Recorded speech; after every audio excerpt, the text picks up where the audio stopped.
My name is George Carter, and for the past 10 years, my life has revolved around Emily Harper. She's the kind of girl who lights up any room she walks into, vibrant, cheerful, and impossible to ignore. I'm the opposite, quiet, reserved, and often overlooked, thanks to a frail body that's kept me on the sidelines since childhood. When I finally mustered the courage to confess my feelings to her 5 years ago, she said yes, and for a moment, I thought I'd won the lottery. Her smile felt like a promise, a future I'd dreamed of since the day we met. But after that confession, things changed. Emily became busier than ever. She was everyone's little princess, adored by friends and family, always needed somewhere: dance floors, social gatherings, late-night parties. I understood. It's who she was. But that meant she didn't have time for the small things with me anymore. Walks in the park, quiet evenings at home, even planning our wedding. Those moments started slipping away. Instead, she'd send her older sister, Claire Harper, to fill in for her. Claire was different, cool-headed, poised, and always there when Emily wasn't. It became a pattern. "George, I'm tied up tonight, but Claire can go with you," she'd say, her voice bright and careless over the phone. I'd nod, even though she couldn't see me, and wait for Claire to show up. It didn't bother me at first. I'd told myself it was temporary, that she'd come back to me when her schedule cleared. Then came the day of the wedding dress trial. We'd planned it weeks ago, our chance to see the dress I'd designed just for her, a piece of my heart stitched into every seam. But Emily called that morning, her tone rushed. "I'm stuck helping a friend with his gig. Jake's playing guitar tonight. Claire's about my size. Let her try it for me." I sat in the bridal shop alone, staring at the door, hoping she'd change her mind and walk through it. She didn't. Claire did. And as I waited, I couldn't shake the feeling that something was slipping away, something I'd held on to for a decade. I sat on the plush sofa in the bridal shop, my hands clasped tightly in my lap, eyes fixed on the door. The lights overhead were blinding, white and sharp, casting a glow that made everything feel surreal. I'd been there for an hour, then 2, then 3, waiting for Emily to push that door open and step into the moment we'd planned together. The dress I'd designed for her hung behind the counter, a fishtail gown with delicate lace, tailored to hug her frame perfectly, or so I'd thought. Every minute that ticked by felt heavier, like a weight pressing down on my chest. The shop assistants whispered among themselves, their voices a faint hum I couldn't quite make out. I didn't want to hear them anyway. I just wanted her to show up. Then my phone buzzed. It was Emily. "George, I've got something last minute today," she said, her words tumbling out too fast. "I can't make it to try the dress. Claire's on her way. She's close enough to my size. Don't worry." My throat tightened. All the things I wanted to say. Why can't you be here? Isn't this important to you? Stuck there, unspoken. "Okay," I managed to whisper, the word barely audible before the line went dead. I set the phone down and stared at it, the screen dark and silent. The hope I'd been clinging to flickered out, leaving me hollow. Not long after, the door finally swung open, but it wasn't Emily. Claire stepped in, her heels clicking against the polished floor. She was all elegance, tall, composed, her dark hair pulled back loosely. The assistant led her to the dressing room, and minutes later she emerged in the dress I'd made for Emily. It fit her like a glove, the fabric shimmering under the lights, accentuating her graceful figure. She stood beside me, and we looked at our reflections in the mirror. "It matches your suit," she said softly, her voice calm. I started to nod. This was my design, after all, but then she added, "But this dress doesn't suit Emily. She's more of a princess gown type, don't you think?" Her words hit me like a jolt. I turned to her, confused, and saw a faint smile on her lips. For the first time I wondered if she was right, if I'd been blind to who Emily really was all along. Claire's words lingered in my mind, stirring up a flood of memories I hadn't touched in years. I thought back to the first time I met Emily, a moment etched into my soul like a permanent mark. It was a warm spring day in Forest Park, 10 years ago. I was 13, a scrawny kid with shaky hands and a body that betrayed me too often. I'd wandered off to a quiet corner of the park with Charlie, my golden retriever, the only friend I had back then. My blood sugar dropped suddenly, the world spinning as I stumbled to a bench. That's when she appeared, Emily Harper, 11 years old, in a frilly pink dress that made her look like she'd stepped out of a storybook. She held out an orange-flavoured candy, her eyes bright with curiosity. "Is it sweet?" she asked as I popped it into my mouth. I nodded, the sugar rushing through me, waking me up. But it wasn't just the candy that was sweet, it was her smile, her voice, the way she stayed with me instead of running off like the other kids. From that day, Emily became my light. I'd always been the odd one out, pale, sickly, mocked by classmates who'd laugh and call me Ghost Boy. I didn't talk much, didn't know how to make friends. Charlie was my companion, his wagging tail the only thing that kept me from feeling completely alone. But Emily changed that. She'd sit with me under the trees, splitting her chocolate cake in half to share, her laughter filling the silence I'd grown used to. When the bullies came, she'd step in front of me, hands on her hips, daring them to say another word. She walked Charlie with me every weekend, her chatter about school and her dreams making me feel like I mattered. To her, I wasn't just the weak kid I was, George, her George. But childhood doesn't last forever. As we grew up, Emily bloomed into someone everyone wanted to be around. She was the sun warm, radiant, pulling people into her orbit without even trying. High school brought new friends, new hobbies, new places she'd rather be. I stayed the same quiet, awkward, content to watch her shine from a distance. Our walks with Charlie became rare, then stopped altogether after he passed away in a car accident. She'd still call me her best friend, still flash that dazzling smile, but her time was split between a dozen other people. I told myself it was fine, she was happy, and that was enough. But deep down, I knew we were drifting, and I couldn't stop it. Sitting in that bridal shop, staring at Claire in the dress meant for Emily, I wondered how the girl who once saved me with a piece of candy had become a stranger I couldn't reach. Claire's comment about the dress hung in the air, sharp and unsettling. I looked at her reflection in the bridal shop mirror, calm, poised, so different from Emily's restless energy. Before I could respond, she tilted her head slightly, her dark eyes catching mine. "George, why don't you come with me somewhere? It might clear up some of your doubts." Her voice was soft but firm, laced with something I couldn't quite place, teasing, maybe, or certainty. I hesitated, my mind still reeling from her earlier words, but curiosity tugged at me. What doubts? What did she know that I didn't? I nodded, and without another word she led me out to her car. I climbed into the passenger seat, the silence between us thick but strangely comfortable. I didn't ask where we were going, and she didn't offer an explanation. The engine hummed, and the city blurred past us, the evening breeze slipping through the cracked window. We stopped at a beach just outside town, the kind of place Emily loved, lively, full of music and laughter. I stepped onto the sand and froze. There she was, Emily, barefoot, her hair catching the golden light of the setting sun. She held a microphone, her voice weaving through a sweet, tender song I'd never heard before. Beside her stood Jake Miller, his fingers dancing over the strings of his guitar, his grin wide and easy. Their eyes met as she sang, a quiet intimacy passing between them that made my stomach twist. I'd heard about Jake, Emily's college friend, the guy everyone called the Golden Boy for his looks and charm. She'd mentioned him in passing, always brushing it off when I asked. But watching them now, I couldn't deny it. They fit together in a way I never had with her. The song ended, and the small crowd around them erupted into cheers. "Kiss, kiss!" they chanted, clapping wildly. Emily laughed, a sound I used to think was mine alone, then stood on her toes and pressed a light kiss to Jake's lips. "Happy birthday, Jake," she said, her voice soft and shy, her cheeks flushed. The noise faded in my ears, replaced by a cold, sinking feeling that spread through my chest. I stood there, rooted to the spot, the ocean breeze cutting through me. Claire's voice broke the spell, low and edged with a knowing tone. "I told you, George, that wedding dress doesn't match her." I turned to her, her face half lit by the fading sun, and saw that same faint smile.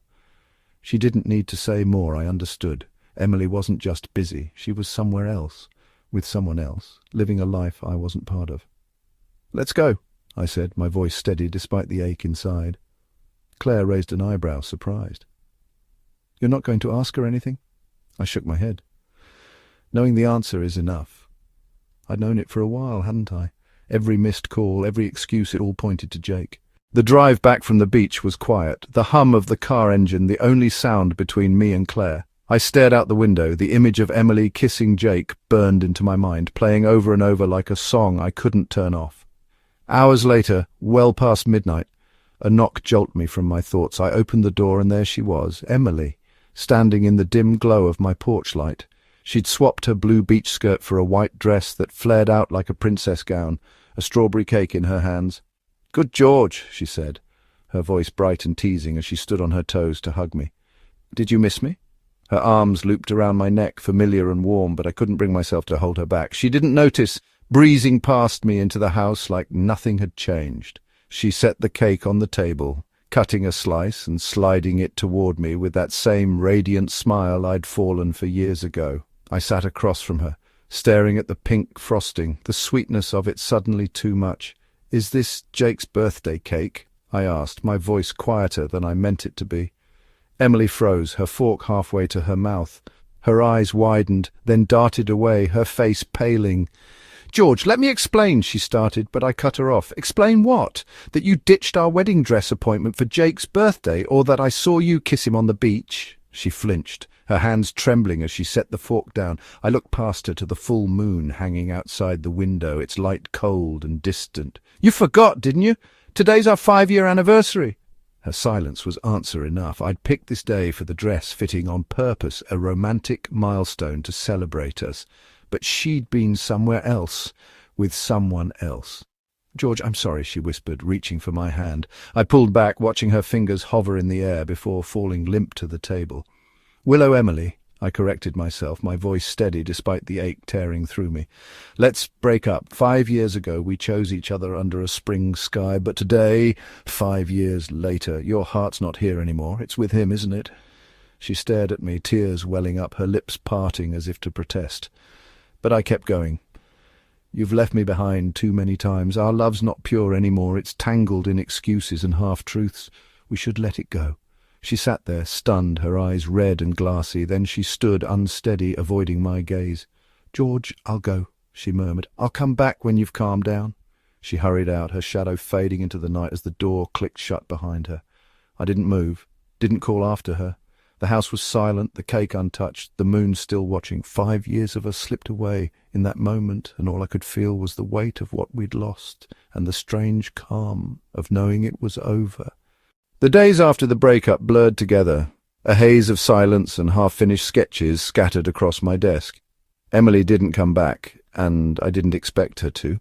I was cooking dinner one evening, chicken simmering in a pan. The table set for one when my phone rang. It was her, rushed and apologetic. "George, I've got something urgent. I'll be back soon. Eat without me." Before I could respond, the line went dead. I stood there, spatula in hand, staring at the empty doorway as the sound of her leaving echoed in my mind. I didn't need to guess where she'd gone.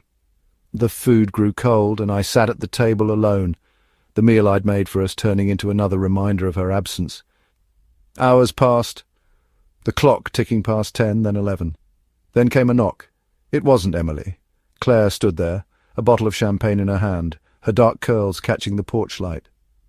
"Rough night?" she asked, stepping inside without waiting for an invitation. I blinked, too tired to protest, as she kicked off her heels and padded barefoot across the carpet. She waved the bottle at me. "Thought you might need a drink." I didn't argue. Truth was, I did. She popped the cork, poured 2 glasses and handed me one. We clinked them together, the sharp sound cutting through the quiet. "To forgetting?" she said, downing hers in one go.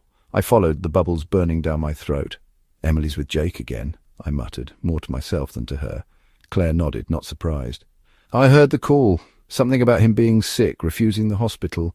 She's probably playing nurse by now." The alcohol hit fast. I rarely drank, and my head was already spinning. Claire leaned closer, her hand resting on my shoulder, her perfume subtle but intoxicating. "George," she said, her voice dropping to a whisper, "do you think I'm pretty?" Her face was inches from mine, her eyes locked on me, bold and unguarded. I nodded, caught off guard by the heat of her breath against my skin. She smiled, a slow, dangerous curve of her lips. "Then why don't we sleep together tonight?" Before I could process it, her mouth was on mine, fierce and unrelenting. She pulled back, cupping my face. "Look at me, George. I'm not worse than her. I'm better for you." Her fingers slid to my shirt, unbuttoning it with deliberate care, letting it fall to the floor. Her aqua dress joined it, the fabric tangling in a mess of blue and white. The moonlight streamed through the window, casting shadows over us as she pressed herself against me, her voice a soft plea. "Can I, George?" I didn't say no. I lifted her into my arms and carried her to the bedroom, the world narrowing to the feel of her skin, the sound of her breath. It wasn't love, not yet, but it was something raw, something that drowned out the ache Emily had left behind. For one night I let myself forget, lost in Claire's warmth and the quiet promise of something new. I woke up to sunlight filtering through the curtains, warm and golden, spilling across the bed. Claire was curled against me, her breathing soft, her bare shoulder peeking out from the sheets. For a moment I just lay there, the weight of last night settling over me, her touch, her words, the way she'd filled the emptiness Emily left behind. Then the bedroom door flew open with a bang. Emily stood there, her face flushed with fury, eyes darting between me and Claire. "What are you doing?" she screamed, her voice cracking. "George, what the hell is this?" Claire stirred, sitting up slowly, unfazed. She climbed onto my shoulder, planting a deliberate kiss on my lips right in front of Emily, then smirked. "Isn't it obvious? From now on, George is your brother-in-law." Emily's hands balled into fists, tears streaming down her cheeks. You two! Claire, how could you do this? He's my boyfriend. I'll tell Dad he'll kick you out of the family for this." Claire's laugh was cold, cutting through the room like a blade. She slid out of bed, wrapping the sheet around herself, her eyes narrowing. "Oh, Emily, you don't get it, do you? You've never deserved George, not after all these years of taking him for granted.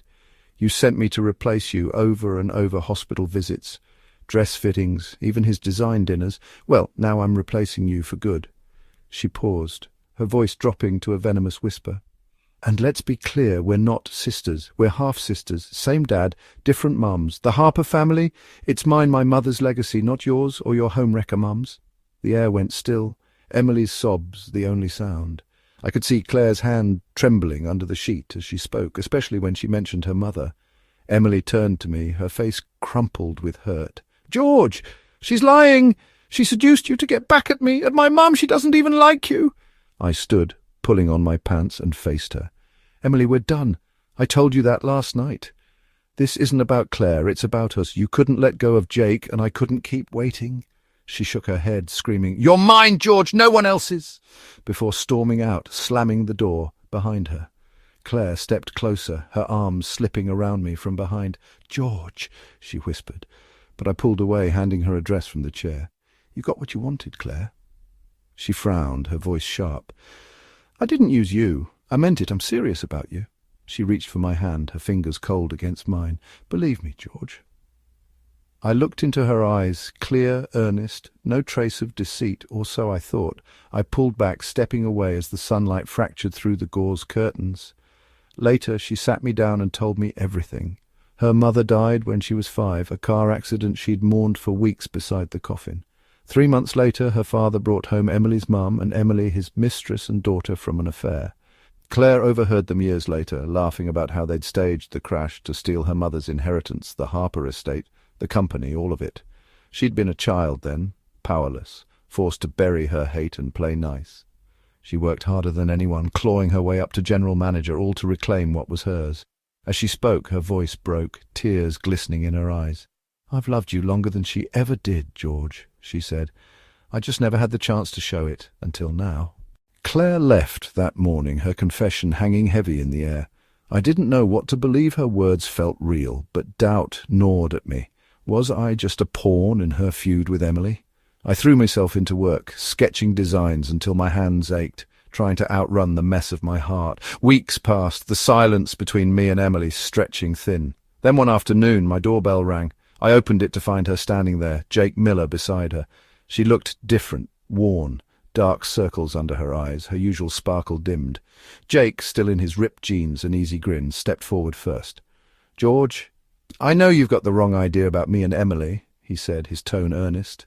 "We're innocent, man. Nothing's going on." I raised an eyebrow, the memory of their kiss on the beach flashing sharp and clear. "Innocent?" He coughed, looking away, clearly uncomfortable under my stare. Emily pushed past him, grabbing my hand with a desperation I hadn't seen before. "George, please, believe me, I love you. Claire's lying to you. She hates my mum for taking Dad, so she's using you to hurt me. Don't fall for it. She doesn't care about you. You're just her revenge." Her voice cracked, tears spilling down her cheeks. "I swear I'll never leave you again. I'll be better. I'll love you right this time. Give me one more chance, please." Her words pierced me, each one a needle threading through old wounds. For a moment I saw the girl from 10 years ago, the one who'd saved me with a candy, who'd held my hand under the setting sun. I'd loved her so deeply, built my dreams around her. But that girl was gone, buried under years of broken promises. I pulled my hand free, stepping back. "There's no chance left, Emily," I said, my voice steady but heavy. "You shattered what we had not with one mistake, but with every time you chose him over me. You can't have Jake and me both. Greed costs everything, and now you've got nothing." She froze, staring at her empty hand as if it held the truth she couldn't face. "Is it Claire?" she choked out. "Do you love her now?" I shook my head. "This isn't about her. It's about you, how you strung me along while holding on to him. I heard it all. You know how Jake listens to you, how you run to him every time he calls." "You don't love me, Emily. You just can't stand losing me to someone you've always looked down on," she screamed, her voice raw and jagged. "No, that's not true. I love you. I do." I stayed calm, watching her unravel. "If you love me, then what's Jake? A backup plan? A friend you kiss in front of a crowd?" She turned to Jake, who stood there, his usual confidence replaced by a quiet sadness. She sobbed, her words breaking apart. "You won't forgive me, will you?" I nodded, final and sure. "No." She crumpled, tears soaking her face, then turned and ran, Jake trailing after her like a shadow. I closed the door, the click echoing in the empty house. I thought of our first spring, her candy, her dimples, the tulips I'd planted for her 5 years later when I asked her to be mine. That love had been real once, pure and bright. But now, in this deep autumn, it was gone, yellowed and blown away like leaves in the wind. I'd made my choice, not Claire, not yet, but me. I chose to let Emily go, to stop chasing a ghost who'd never truly been mine. After Emily left, I buried myself in work, the only thing that kept me steady. My designs won a silver award in a national competition, and a big brand signed me to launch a subline based on my work. Success came fast, but I barely noticed. I was too busy sketching, cutting fabric, chasing deadlines to prove I was worth it. Claire had moved next door by then, her presence a quiet hum I couldn't ignore. We didn't talk much. She'd leave early for her job at the Harper Company, come back late, our paths crossing only in passing glances. I'd hear her car pull in at night, see her lights flicker on, but she never knocked, and I didn't either. Life went on, separate but close, until one day it didn't. I'd been pulling all-nighters, skipping meals, my body running on fumes. It caught up with me, low blood sugar hit hard, and I collapsed outside my front door, the world fading to black. When I woke up, I was in a hospital bed, an IV dripping into my arm. Claire sat beside me, her coat draped over the chair, a small cake box on the table. "You're awake," she said, handing me a glass of water. Her voice was soft, but her eyes held something hesitant, like she wanted to say more, but stopped herself. I took the water, my throat dry. "Thanks." She pointed to the cake, a faint blush colouring her cheeks. "It's your birthday today. I was bringing this over when I found you passed out." I stared at her, stunned. I'd forgotten my own birthday, too lost in work to care, but she hadn't. She shifted in her seat, looking down at her hands. "I've always remembered your birthday, George." "Those gifts Emily gave you every year, the signed designer photo, the rare records, the spot in that design program, they weren't from her. I picked them out, tracked them down, wrapped them up. She just took the credit." My chest tightened, memories of those moments flashing back. I'd thanked Emily with hugs and smiles, poured my gratitude into her, never knowing it was Claire behind it all. "Why?" I asked, my voice rough. She laughed, a quiet, bittersweet sound. "Emily's the princess. She didn't have time for details like that. She'd toss it to me and I'd do it, but I didn't mind. Getting to pick something for you, imagining your face when you opened it, I liked that." Her eyes met mine, warm and unguarded. I was happy to do it. I didn't know what to say, the weight of her words sinking in. She reached for my hand, tentative, her fingers brushing mine. "George, would you give me a chance? Just once believe in me." This time I didn't pull away. Her touch was steady, real, and I let it stay. A few nights later, she showed up at my door again, tipsy from a work party, giggling as she leaned against the frame. "Brother-in-law, open up, it's your sister," she slurred, playful and unguarded in a way I'd never seen. I rolled my eyes, pulling her inside. "Claire, stop it," I said, but I couldn't help smiling. I steadied her, my hands on her waist, and kissed her hard like I meant it. She sobered up fast, melting into me, her arms wrapping around my neck. "I'm going abroad soon," I murmured against her lips. "A design competition. If I win, it'll boost the brand." She nodded, her hands slipping under my shirt, her voice a whisper. "Okay, I'll be waiting," and for the first time I believed someone would be. The competition abroad was a whirlwind, late nights, endless revisions, and a gold medal that made my new brand's name echo across the industry. I came home to a celebration banquet thrown by the company, the room buzzing with colleagues and champagne. Claire had promised to be there, my date for the night, but as the hours ticked by, she didn't show. A text lit up my phone. "George! Stuck at the office. Sorry I can't make it." My heart sank, a familiar ache creeping in. Emily's absences flashed through my mind, her excuses, her priorities always elsewhere. Was this the same pattern starting again? I forced a smile, mingled with the crowd, but my thoughts kept drifting to Claire, wondering if I'd misjudged her too. Then the general manager took the stage, her voice cutting through the noise. "Tonight we honor George and our behind-the-scenes investor." The lights shifted, and there she was, descending the stairs. Claire stepped into the spotlight, a vision in a sleek black dress, holding a bouquet of white tulips. The room erupted in applause, but her eyes found mine, steady and bright. "Congratulations, George," she said, handing me the flowers. I took them, noticing the venue, every table, every corner decked with white tulips, my favourite. She'd remembered, just like always. Later, alone in my living room, she leaned against me, her fingers tracing lazy patterns on my arm. "Want to hear me play?" she asked, nodding toward the piano in the corner. I nodded, and she sat down, her hands moving over the keys with a grace that pulled me in. The music flowed, soft and haunting, the white tulips on the piano glowing under the sunset light streaming through the window. I watched her, really saw her, the quiet strength, the warmth she'd hidden behind that cool exterior. "How do you know I don't like red roses?" I asked, thinking back to a Valentine's Day when Emily gave me a bouquet I'd forced myself to accept. Claire smiled, her hands pausing on the keys. "You frowned when she handed them to you. She didn't notice she was too caught up in her own moment, but I did." She leaned closer, her voice low. "I've always seen you, George. You and her, you never fit. But you and me, we do." Her words settled over me, simple and true. 3 months later, we stood in the bridal shop again. She wore the fishtail dress I'd designed, the one Emily never tried on, and it hugged her like it was made for her, because maybe it always had been. In front of the mirror, I took her hand, my suit matching her gown perfectly. "Claire, let's get married," I said, my voice steady, my heart full. She looked up at me, her eyes shining. "This dress looks beautiful on you." She smiled, and I saw it, the future I'd been chasing, not with the girl who'd given me candy, but with the one who'd been there all along, waiting. The light softened around us, her reflection beside mine, and I knew this was where I belonged with Claire, in a love that fit, finally, just right.